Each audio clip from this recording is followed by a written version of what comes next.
तो थेल्स प्रमेय पर आधारित प्रश्नों को हल करने के क्रम में चलिए आगे बढ़ते हैं और आगे के प्रश्नों को हल करते हैं, जो कि क्लास 10 के अध्याय 6 के प्रश्नावली 6.2 में दिया गया है।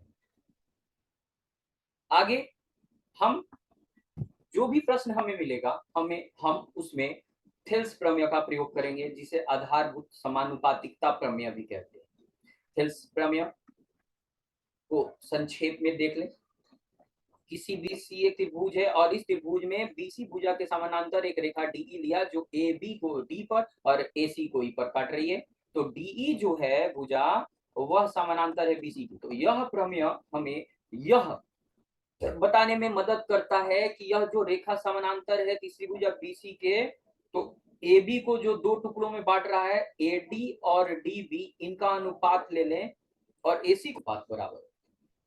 बहुत ही महत्वपूर्ण है। और जब कभी भी इस प्रमेय का प्रयोग करना है तो सबसे पहले आपको ये समानांतर वाला शर्त पूरा करना होगा। शर्त कि त्रिभुज में एक भुजा के समानांतर कोई रेखा जानी चाहिए और वो अन्य दो भुजाओं को टुकड़ों में बांट रही है, तो उन्हीं टुकड़ों के अनुपात को लेकर प्रयोग कर हमें अपना काम निकालना पड़ता है। जबकि इस प्रमेय का विलोम लें तो विलोम क्या कहता है कि इसी एबीसी त्रिभुज में अगर पहले से ए डी अनुपात डी बी दिया हुआ है बराबर ए ई अनुपात ईसी के, तो जाकर यह रेखा डीई भुजा बीसी के समानांतर हो जाएगी। ये कहता है थेल्स प्रमेय का विलोम। तो चलिए आगे के प्रश्न को हल करते हैं। प्रश्न संख्या 4। ठीक, देखिए इसमें ध्यान से पढ़िए। क्या कह रहा है कि जो आकृति दिखाई गई है जिसमें एबीसी एक त्रिभुज है और भी रचनाएं बनाई गई हैं, डी बिंदु लिया गया है, ई और एफ इनको मिलाया गया है, डी ए डी एफ वगैरह वगैरह। तो इसमें कह रहा है कि जो डीई रेखा है, डीई देख सकते हैं कहाँ है, ये डीई रेखा है, यह समानांतर है एसी के, इसके। और बाद में डीएफ के बारे में बोल रहा है। डीएफ किसके समानांतर दे रहा है, ये डीएफ समानांतर दे रहा है एई के। तो साबित करने के लिए कह रहा है बीएफ बाई एफ ई बराबर बीई बाई ईसी। तो ये तो हम देख लिए कि कौन किसके समानांतर है, और जो प्रमाणित करना जरा उसको भी एक नजर, तस्वीर जो आकृति दी गई है, आकृति में उनको ढूंढेंगे जिनका अनुपात हमें देखना है, पता करना है। ध्यान से देखिए क्या है, बीएफ है, तो बीएफ ये रहा, इसका इसके साथ और जो दूसरा पद लिया गया अनुपात बनाने के लिए एफ आई, तो बीएफ और एफ आई का अनुपात लिया गया है यहाँ, बीएफ और एफ ई का। हमें जो भी अनुपातिक प्रॉब्लम यानी समस्या हल करना होता है, हमें देखना होता है कि जो भी अनुपात है वो किस त्रिभुज में शामिल है। आप देख सकते हैं कि बी एफ और एफ आई बीई का के दो टुकड़े हैं और बी ए बी ई त्रिभुज के हिस्से का एक भुजा है, की एक भुजा है।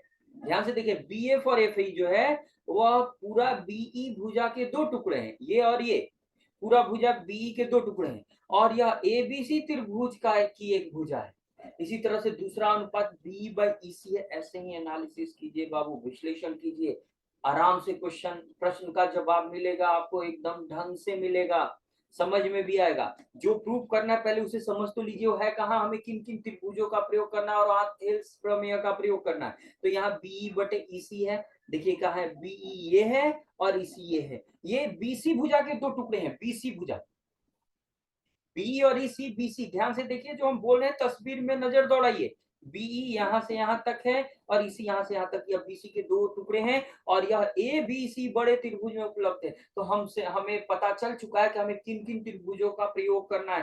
पहला त्रिभुज जिसमें बी एफ और एफ ई शामिल हो, ए बी ई, और दूसरा त्रिभुज जिसमें बीई और इसी शामिल हो, ए बी सी। तो चलिए हल करते हैं। ठीक, पहले त्रिभुज ए बी ई में आते हैं। त्रिभुज ए बी ई में क्या है कि चूंकि दे रखा है, जरा इस त्रिभुज में देखिए आपके पास उपलब्ध है यहाँ डी समानांतर ए सी, डी एफ समानांतर ए ई दिया है, डी एफ समानांतर है ए ई के। ए ई आपके त्रिभुज ए बी की भुजा है ना, ये देखिए यहाँ पर ये वाला ए ई है, इसके समानांतर ये डी एफ है। तो आराम से हम थेल्स प्रमेय का प्रयोग कर सकते हैं। तो थेल्स प्रमेय से हम क्या लिख सकते हैं बंधु, तो हम यहां लिख सकते हैं कि जो अनुपात है B F by F E, B F by F E बराबर होगा बी डी। एक ही शीर्ष से शुरू होना चाहिए, जिस शीर्ष से ये शुरू किए, अब बी से इधर शुरू किए तो इधर भी बी से ही शुरू करना होगा। ये लिखने का तौर तरीका आपको आना चाहिए। ये समीकरण एक हुआ। चलिए ये एक मिला, अब दूसरे में चलते हैं। पुनः लिखने का तौर तरीका थोड़ा ढंग से होना चाहिए। हमें जो अनुपात लिखना है थेल्स प्रमेय के प्रयोग से, वो एक शीर्ष से भुजा को या टुकड़ों को लिखना शुरू करना होता है। जैसे पहले हम बी एफ लिखें फिर एफ आई लिखें, बी एफ यहाँ और एफ यहाँ, तो बी से शुरुआत किए, तो दूसरे पक्ष में जब लिखेंगे तब बी से ही शुरू करेंगे, बी डी और डी ए। अब त्रिभुज ए बी सी में चलेंगे, वहां भी दिया हुआ है, चूंकि आप देख सकते हो ऊपर आपके पास उपलब्ध है। ये क्या है, ये भाई दिया है और वहीं से हमने लिया है। डीई समानांतर है एसी के, कहाँ है भैया, ये भी दिया है। ठीक है, तो थेल्स प्रमेय का प्रयोग होगा, यहाँ बेझिझक प्रयोग होगा, और उसके प्रयोग से हमें अनुपात क्या मिलेगा जरा देखा जाए, क्योंकि थेल्स प्रमेय यही बताता है। हम त्रिभुज एबीसी की बात करें, ये पूरा बड़ा वाला त्रिभुज है एबीसी, इसमें डीई देखिए, डी कहाँ है, ये रहा डी, लाल कलर में जो दिखा रहे हैं, ये रहा एसी और ये समानांतर है। तो डीई जो है दोनों भुजाओं को टुकड़ों में बांट रही है, BE by EC, B by EC, यह बराबर हो जाएगा दूसरे भुजा के टुकड़ों के अनुपात के, डी ए। ये रहा दूसरा, आप देख सकते हो फिर से दो समीकरण मिले हैं। इसमें जो दाया पक्ष है दोनों एक समान है, तो हम जब दाया पक्ष एक समान है तो बाया पक्ष भी एक समान होगा, यानी लेफ्ट साइड इक्वल होगा अगर राइट साइड इक्वल हो तो जाकर हम आगे लिख सकते हैं। अतः समीकरण एक तथा दो से हम क्या देख रहे हैं कि ये राइट साइड इक्वल है तो लेफ्ट साइड इक्वल होगा बी एफ बटे एफ ई, बराबर हो जाएगा नीचे में बी बटे टी सी के, और यही प्रमाणित करना था। ये हो गया हमारा इस प्रकार इस प्रश्न का। चलिए अगला प्रश्न देखते हैं, जरा देखते हैं वहां हमें क्या मिल रहा है। यहाँ भी कुछ ऐसा ही, एक त्रिभुज पी क्यू आर बनाया है, देखिए ध्यान से, आकृति को देखने के लिए कह रहा है, जहां दो चीजें समानांतर दी गई है और तीसरा प्रमाणित करना है। देखा जाए जरा क्या क्या दिया। पी क्यू आर त्रिभुज में ई पॉइंट पी क्यू पर है, एफ पॉइंट जो है बिंदु है पी आर पे है, ये डी पॉइंट एक ओ पॉइंट है अंदर लिया गया है, डी पॉइंट अंदर ये से कंस्ट्रक्शन किया गया, रचना की गई।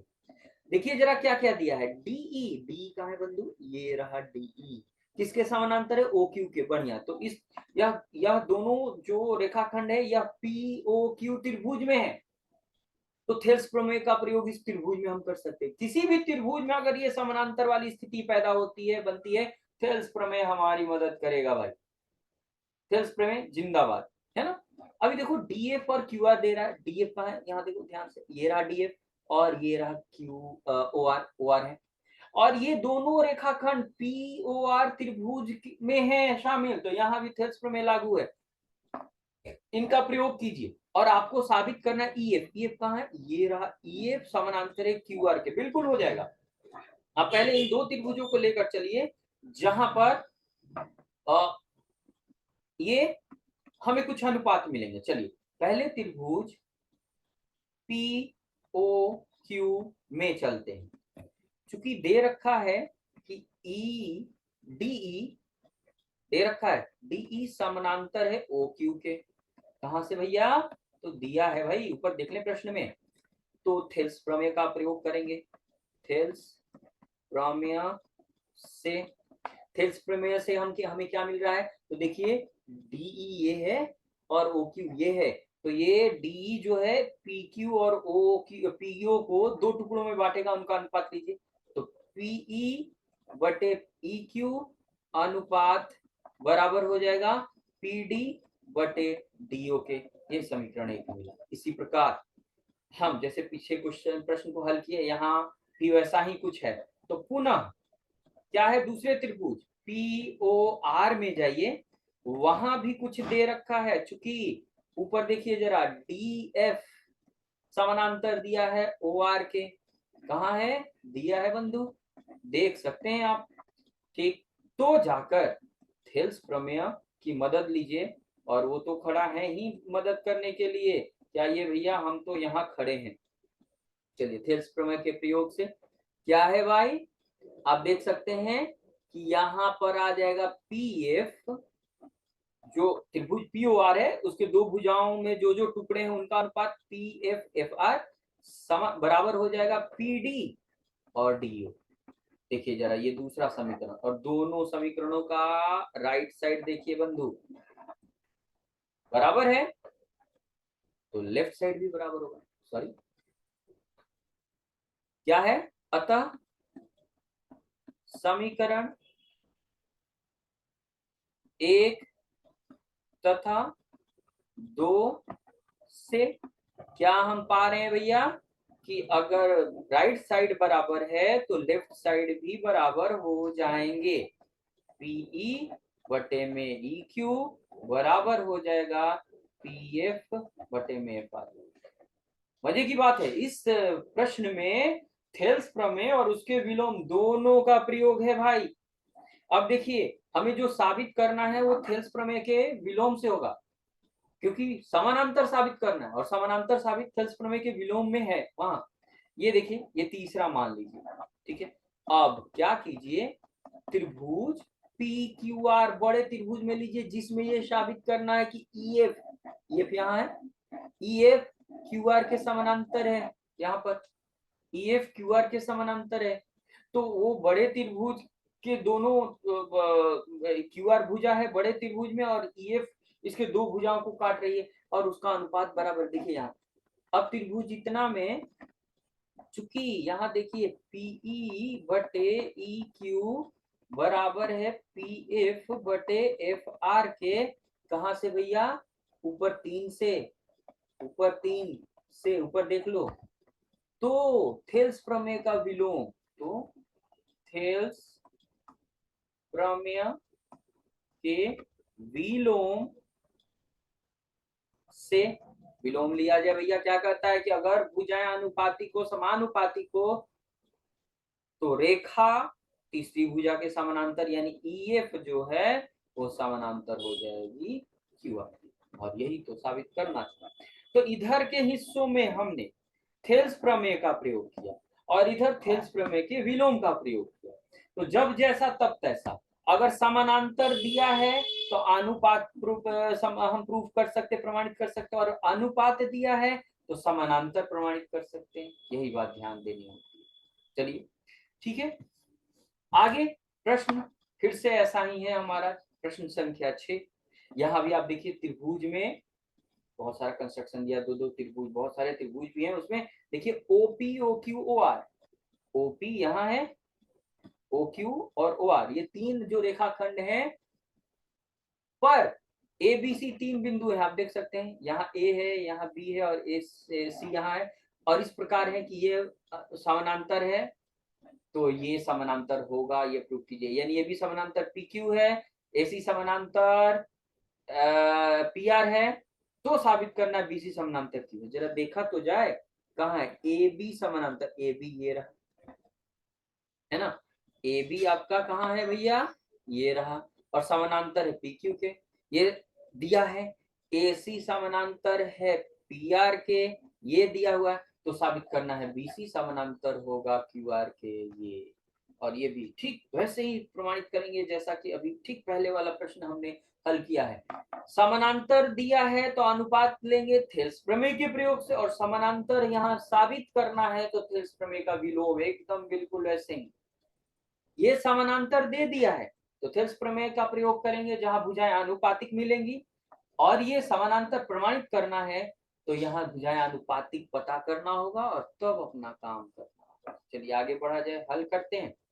पहले जो जो ये समानांतर दिए हैं उन त्रिभुजों में चला जाए, जैसे त्रिभुज ओ पी क्यू में आइए, ओ पी क्यू देख सकते हैं जिसमें ए बी समानांतर पी क्यू दिया है, चूंकि ए बी समानांतर है पी क्यू के, कहां से भाई मोरे, दिया है। चलिए, तो थेल्स प्रमेय के विलोम सॉरी माफ कीजिएगा, थेल्स प्रमेय से हमें क्या मिलने वाला है भाई, भुजाओं का अनुपात, भुजाओं के टुकड़ों का अनुपात, है ना। थेल्स प्रमेय के विलोम से ए बी समानांतर है, ए बी समानांतर है पी क्यू के, तो ए बी ओ पी और ओ क्यू को टुकड़ों में बांट रही है, उनका अनुपात लीजिए, यानी ओ ए बटे ए पी। जरा फिर तस्वीर में देखिए, आकृति में देखिए, आपको सब दिखेगा, और ओ बी बटे में बी क्यू, ये समीकरण एक मिला। आगे बढ़िए, फिर से दूसरा जो ये समानांतर दिया है उसके त्रिभुज में जाते हैं। पुनः त्रिभुज ओ पी आर में आइए, चूंकि दे रखा है ऊपर कि ए सी समानांतर है पी आर के, दिया है भाई, आप देख सकते हैं ऊपर, प्रश्न पढ़िए मिलेगा। हाँ, तो यहाँ पर थेल्स प्रमेय का प्रयोग होगा। थेल्स प्रमेय से भैया हमें क्या मिलने वाला है, एक अनुपात, क्या है, तो देखिए एसी है ना, ये वाला एसी है, यहाँ देखिए, और ये पी आर समानांतर है, तो ये जो ओ आर और ओपी के दो टुकड़े मिल रहे हैं उनका अनुपात, यानी ओ ए बाई ए पी बराबर हो जाएगा ओ सी बटे सी आर के, ये दूसरा समीकरण। तो समीकरण एक तथा दो का प्रयोग कीजिए, फिर से वही राइट साइड इक्वल, यहाँ देखिए, यहाँ लेफ्ट साइड इक्वल है, लेफ्ट साइड ओ ए बटा A P, left side equal है तो राइट साइड इक्वल होंगे, से हम क्या लिख सकते हैं कि राइट साइड यानी ओ बी बटे बी क्यू बराबर हो जाएगा ओ सी बटे सी आर के। और जरा इनको ध्यान से देखिए, ओ बी कहाँ है भाई, ये रहा ओ बी यहाँ है, और बी क्यू यहाँ है, और ओ सी यहाँ है, सी आर यहाँ है, जो कि ओ क्यू आर त्रिभुज में है। काम हो गया। तो अब त्रिभुज ओ क्यू आर में चलिए, ध्यान से 2 बार 3 बार देखिए वीडियो को, समझ में आएगा। त्रिभुज ओ क्यू आर में आप देख सकते हो, ये तीसरा मान लीजिए समीकरण है, तो ओ बी बटे बी क्यू बराबर आ रहा है ओ सी बटे सी आर के, तो थेल्स प्रमेय का विलोम लागू होगा, क्योंकि एक त्रिभुज के दो भुजाओं के टुकड़ों का अनुपात बराबर है, तो जो रेखा ये काम कर रही है वो तीसरी भुजा के समानांतर हो जाएगी। ये कहां से आया भैया, तो 3 से। इसलिए थेल्स प्रमेय के विलोम से हम क्या लिख सकते हैं कि बीसी समानांतर हो पा रहा है यहाँ क्यू आर के, और यही तो प्रमाणित करना था। और इस प्रकार आसानी से थेल्स प्रमेय के प्रयोग से ऐसे प्रश्नों को हम हल कर सकते हैं। बशर्ते कि हमें यूज करने आना चाहिए थेल्स प्रमेय और उसका विलोम। हमें किसी त्रिभुज में भुजाओं के अनुपात चाहिए लेना होता है, जबकि थेल्स प्रमेय का शर्त पूरा हो, यानी एक रेखाखंड किसी एक भुजा के समानांतर हो और बाकी के दो भुजाओं को टुकड़ों में बांट रही हो। इस पर हमारा काम। वीडियो को ध्यान से देखिए, समझिए, कहीं दिक्कत हो कमेंट कीजिए। Thank you.